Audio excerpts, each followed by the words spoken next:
Hey guys, it's Bridget with San Diego Seed Company, and it is Rocktober, which if you don't know what month that is, that's October.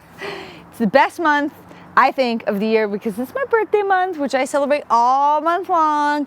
And also I love October, especially in zone 9 and 10, because the seasons have changed.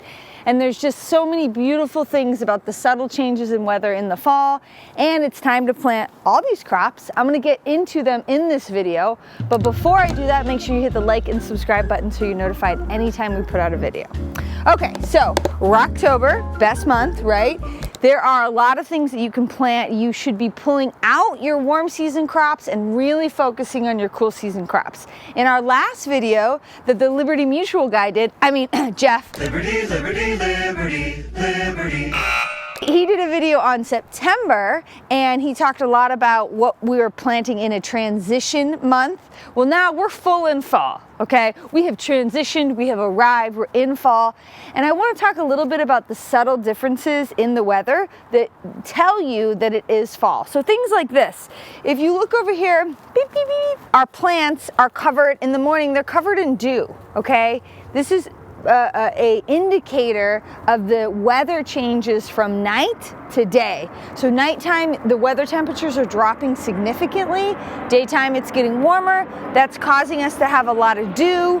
You'll actually notice, like on your cars in the morning, there's a lot of dew on the windshields. That's not just randomly happening. That is an indicator of temperature changes. And for me, that is one of the most clear indicators that we have arrived in fall. The other thing that you'll notice is the slant of the sun. So if you look over here, I don't know if you can look directly at the sun, it's a little blinding, but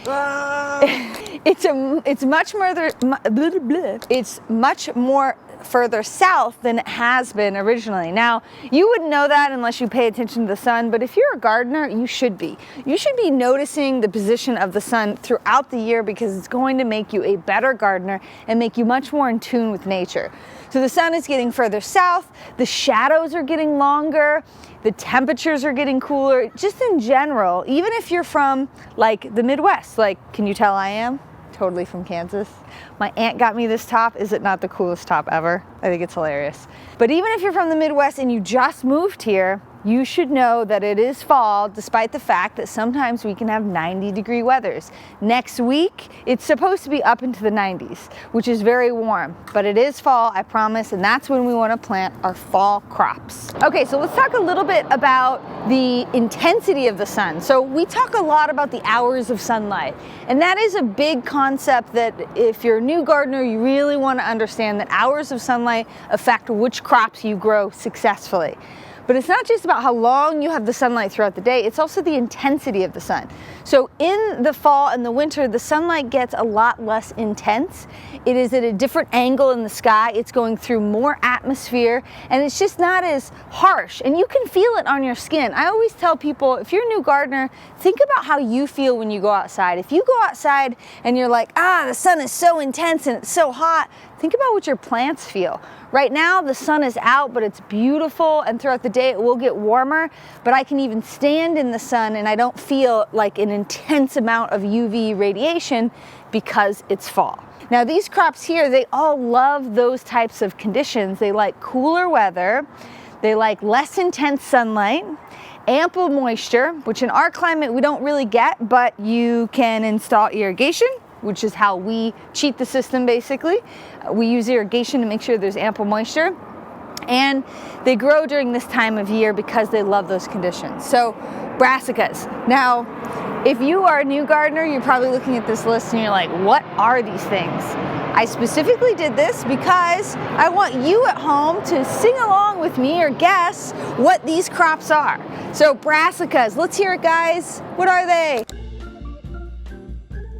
That is broccoli, cabbage, and cauliflower, okay? If you look back at our September video, we go through this. And for those of you who have followed me for a long time, if you don't know what a brassica is, then I haven't done my job, okay? So broccoli, cabbage, cauliflower all get planted in the cool season here in zone 9 and 10. Root crops, what are they, kids? Can you tell that I'm a mom now and I've been watching a lot of kids' videos? They are, what are root crops? They are. She doesn't know. It took me a second, mom brain. Mom brain. Carrots, radishes, beets, anything that grows in the ground and you actually eat the root. That is a root crop. Potatoes, not sweet potatoes, but regular Irish potatoes you plant during the fall, and that is a root crop. So your greens, lettuces, kales, any dark leafy green or any green in general grow really well during this time of year. Alliums, which is a fancy word for onions. So if you're ever at a dinner party and you just want to sound really smart, you can be like, I planted my alliums today. Those are onions, bulbing onions, and spring onions, green onions. Those all grow really well right now. And now I have flowers in bulbs because I feel like a lot of gardeners in zone 9 and 10 really forget and don't get on the bandwagon for planting flower seeds in the fall. So in particular, October is the premier month to plant your sweet pea flowers.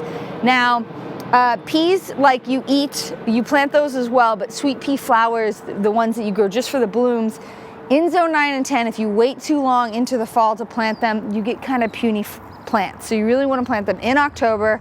I always can remember it because it's one of my favorite flowers and I plant it in Rocktober, my birthday month. Flowers are really good to plant now because they're going to establish through the cool season, and then you're going to get bigger, more robust plants and more blooms in a longer blooming period come springtime. So it's really important to remember. All right, so my videographer, who is not a mom, reminded me, I have mom brain, that I didn't put peas on here.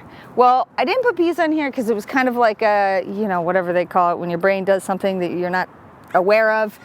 Because I usually plant peas a little bit later in the season, so you can absolutely plant them in October. But one of the reasons why I don't plant peas, and I want to clarify, not sweet peas, the flowers, but peas like you put in a stir fry or green peas that you eat, is because we get those 90-degree weather days, we get some really hot temperatures, and when we get those spikes in temperatures, we also get spikes in aphids. And peas in particular are very sensitive to really strong UV light, and so if we get really hot days and you happen to plant them in an area of the garden that gets pretty intense sunlight, they're gonna fry.